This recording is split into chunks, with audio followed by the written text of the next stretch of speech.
911, where's your emergency? Assalamualaikum warahmatullahi wabarakatuh. Selamat datang di channel saya Oprek Film. Kali ini saya akan mengoprek sebuah film thriller yang mengisahkan tentang seorang anggota kepolisian Los Angeles bernama Jordan Turner, bertugas sebagai operator telepon darurat 911 yang pernah gagal menyelamatkan seorang gadis korban penculikan, hingga ditemukan tewas beberapa hari kemudian. Kejadian itu membuat Jordan trauma dan ia beralih profesi sebagai trainer para operator. Namun, Jordan kembali mendapat kasus yang serupa. Seorang anak bernama Casey Wilson diculik. Gadis itu mengingatkan Jordan akan kesalahannya terdahulu. Mampukah Jordan menyelamatkan Casey? Langsung saja ini kisahnya.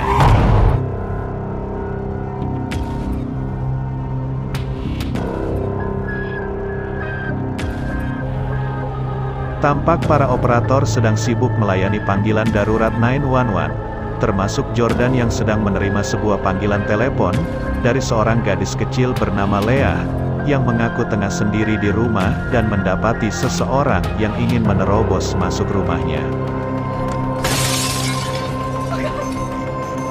Jordan pun sebisa mungkin menuntun dan menyelamatkan Leah dari orang tersebut dengan cara menyuruh gadis tersebut bersembunyi.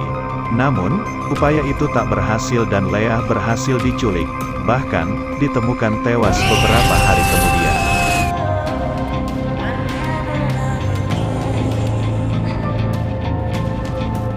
Tampak Jordan sedang mentrainer para operator dan membimbing mereka menuju sarang mendengar langsung suara para petugas 911 saat sedang bekerja.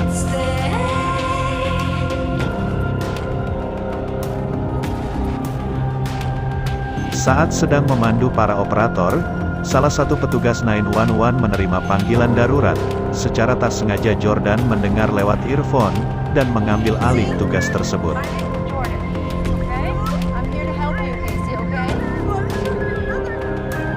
Saat mengambil peran sebagai petugas operator 911, Jordan merasa gugup dan panik teringat trauma masa lalu. Lalu menghela nafas dan mulai mengarahkan Casey untuk tenang dan berjanji akan segera menemukannya. Jordan mulai memberikan pertanyaan-pertanyaan kepada Casey untuk menggali informasi yang diperlukan dalam menentukan ciri dan lokasi pelaku.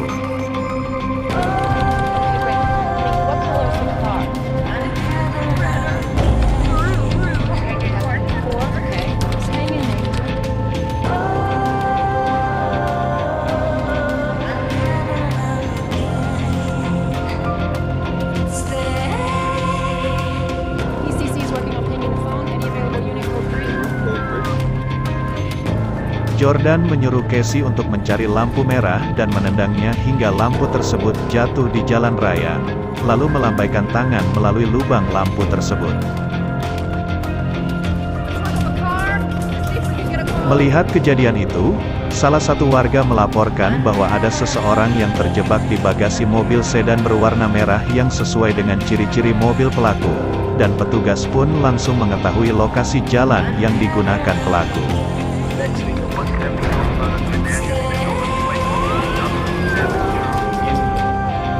Jordan pun terus menggali informasi dari Casey, dan benda apa saja yang ada di dalam bagasi yang bisa digunakan untuk menandai posisi Casey.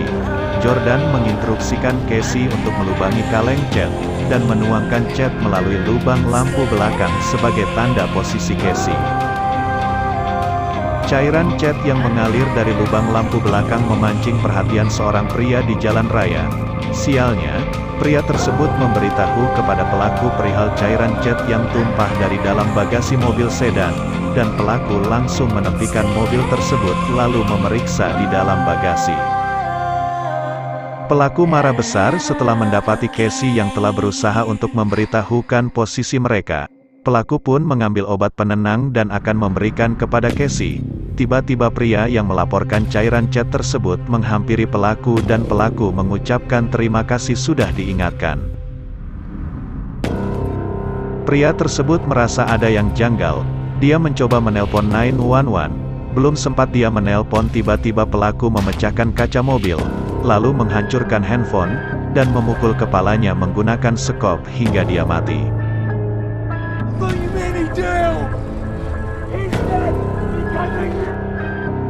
Polisi akhirnya menemukan mobil sedan merah milik pelaku. Tapi sayang, pelaku telah pergi dengan mengganti mobil milik pria yang menjadi korban pemukulan oleh pelaku, dan menempatkan tubuhnya di bagasi bersama Casey. Polisi terus berusaha mengungkapkan identitas pelaku. Akhirnya usaha kepolisian membuahkan hasil. Identifikasi sidik jari pelaku menemukan kecocokan dengan identitas Michael Louis Foster, yang beralamat di Channing Court nomor 451. Polisi pun segera menuju ke alamat tersebut. Jordan terus menggali informasi mencari keberadaan Casey, lalu menyuruh Casey mengambil dompet pria tersebut untuk mengetahui identitasnya sehingga Jordan tahu jenis dan plat mobil milik pria tersebut yang digunakan pelaku. Saat polisi tiba di rumah Michael, polisi memeriksa seluruh ruangan tetapi polisi tidak menemukannya di rumah tersebut. Lalu polisi bertanya kepada istri Michael alamat kantornya dan langsung menuju tempat di mana Michael bekerja. Sesampai di sana polisi menemukan beberapa foto perempuan berambut pirang yang sangat mirip dengan korban. Di lain situasi, Michael sedang mengendarai mobil Lincoln Town Car warna hitam, lalu melihat indikator bahan bakar mobil menipis. Hal tersebut memaksa Michael untuk menepi ke pom bensin terdekat. Tanpa diduga Casey muncul dari bagasi melalui tempat duduk belakang mobil, sehingga petugas pom bensin melihatnya dan merespon dengan mengancam Michael dengan cutter. Michael pun bereaksi dengan menyiram bensin ke seluruh tubuh petugas tersebut lalu membakarnya.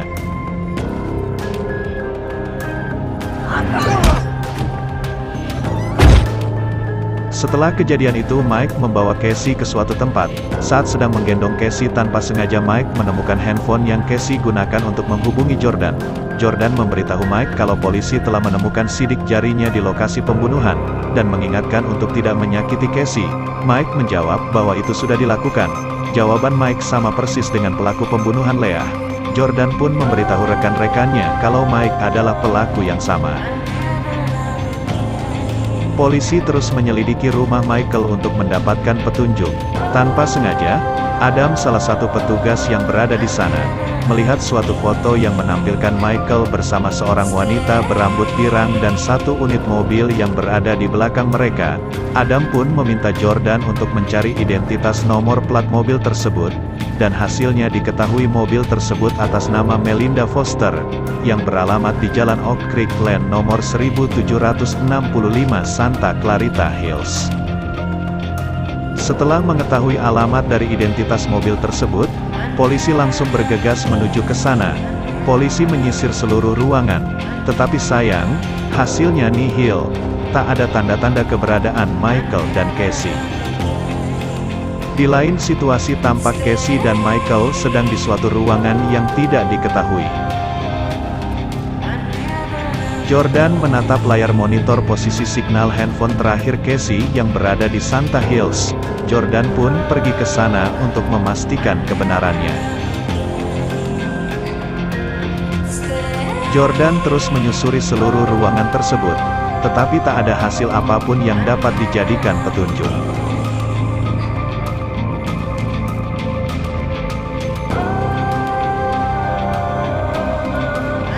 Jordan pun berkeliling area sekitar bangunan tersebut.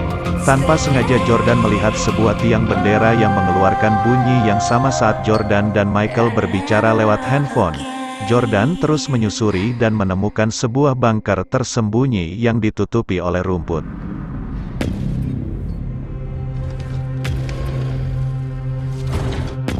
Tanpa sengaja Jordan menjatuhkan handphonenya. Jordan pun turun masuk ke dalam bunker dan menyusuri seluruh ruangan.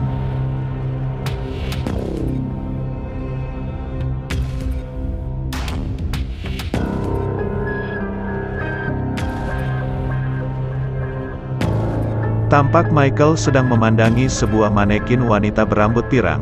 Jordan akhirnya menemukan lokasi Michael, dan terus mengamati apa yang Michael lakukan.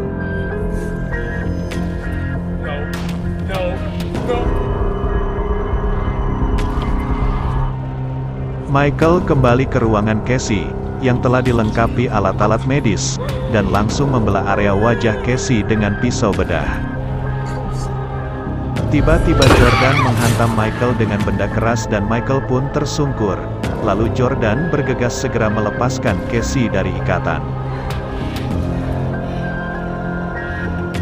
Belum sempat Jordan melepaskan ikatan Casey, Michael telah berdiri di belakang Jordan.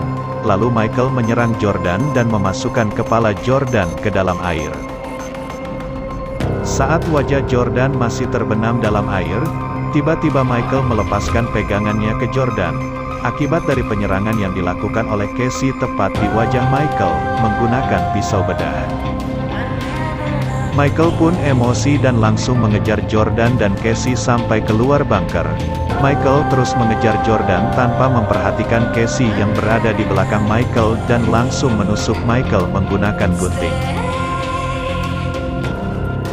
Saat Michael mencabut gunting tersebut, dengan sengaja Jordan langsung menendang Michael hingga terjatuh ke bawah bunker sampai tak sadarkan diri.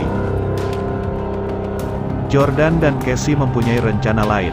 Saat Michael tersadar, kondisinya sudah dalam keadaan terikat. Jordan dan Casey dengan sengaja meninggalkan Michael sendirian di dalam bunker dengan keadaan terikat tanpa siapapun yang mengetahuinya.